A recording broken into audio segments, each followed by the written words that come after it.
Lonzo here with GulfCoastSmoke.com, and today I want to show you how easy it is to make some delicious iced sugar cookies at your house for the holidays. So this is a video I've been wanting to do for a long time. It's kind of weird. Usually my wife has these awesome ideas, but this one I will take credit for because these are my favorite cookies ever. There was actually a time when I would literally ask my wife to make me a specific Charizard cookie for probably like years, and she never did it. She never did it, and then she finally bought the cookie cutter for it, and I threw it away. So I never got my Charizard cookie. So I literally never got my I'm sorry. I literally never got my Charizard cookie. I'm still waiting for it to this day, but no, it's just a little fun. But today I do want to show you guys how easy it is, and I think this is a great idea. You can do this with your kids, you can do this with your family, and really you can kind of take them as far as you want to go. We're going to show you a lot of different ways to do them today. You can keep it very simple with just one shape. We can use different cookie cutters for multiple shapes, or you can get pretty kick-ass in the end and do some awesome designs like my wife. To start the process for these sugar cookies, we're going to use 1 1/4 cup of sugar, 2 sticks of unsalted butter that have been softened at room temperature. Now we're going to mix this on a medium-high speed for about 3 to 5 minutes. We're going to stop it halfway through, and we're going to scrape it down the sides because we want to make sure that all of this is getting evenly incorporated. When you look at the dough here, you'll notice that it's gotten a lot lighter and it's nowhere near as grainy as it was in the beginning. And those are the two things that you're looking for in order to get a nice sugar cookie. Now we'll add 1 egg and 1 teaspoon of vanilla extract. And we're gonna mix this on medium to low speed just until it's fully incorporated.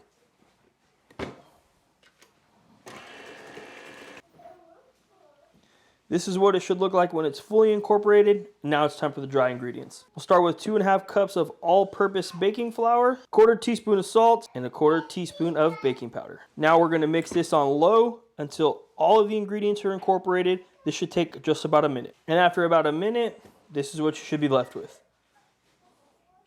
Now we're gonna get our cookie dough and we're going to put it on some plastic wrap.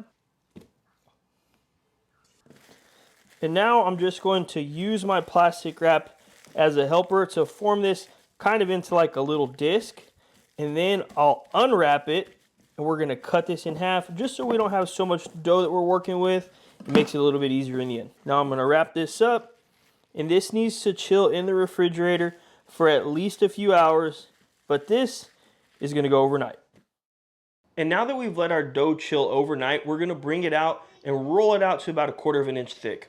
From here, we're going to take our Christmas cookie designs and we're going to cut these out. And we want to make sure that after we cut these out, we let them chill for at least 30 minutes. When we bake these cookies, we don't want any spreading, so that chill process is going to make sure that doesn't happen. So now we want to get these cookies into a 350-degree oven for 12 to 15 minutes. But keep in mind that depending on how big your cookie is, it might need to go a little bit longer.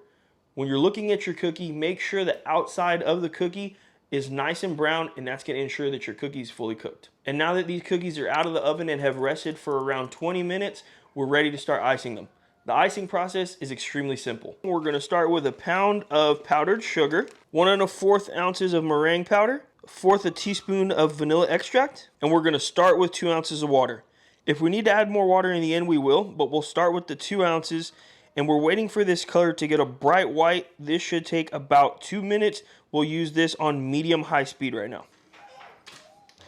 And after about 3 minutes, this is what the icing should look like. We did add about another tablespoon of water slowly. We did not add it all at once. We just wanted to make sure that we got the perfect consistency for the cookies we're doing today.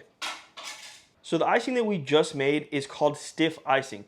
That's obviously going to be something that you can kind of spread on, kind of like butter. But we are going to use a few different types of icing just to make sure that we get these cookies exactly the way we want. In order to find out how we did that, we have a link to our recipe on our website that shows you how to make flood icing and piping icing, which is exactly what we used for these cookies today. And since I told you guys in the beginning that this was a simple process, I want to show you some flood icing that we colored yellow, and I'm going to dip a round cookie in it so you can see what that should look like. And keep in mind that the cookie we just showed you is just to show you how simple that this can be. But don't be afraid to grab those cookie cutters, make some different shapes, get the kids involved, just be ready for a mess, or ask your wife to make some awesome looking stocking cookies, tree cookies, or snowman cookies, so we can show everybody what Santa's getting at our house this year. As always, I really appreciate you guys tuning into this video. Thanks. Don't ask me how many of these I ate, because it's going to be a very high number. We'll see you on the next one.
you.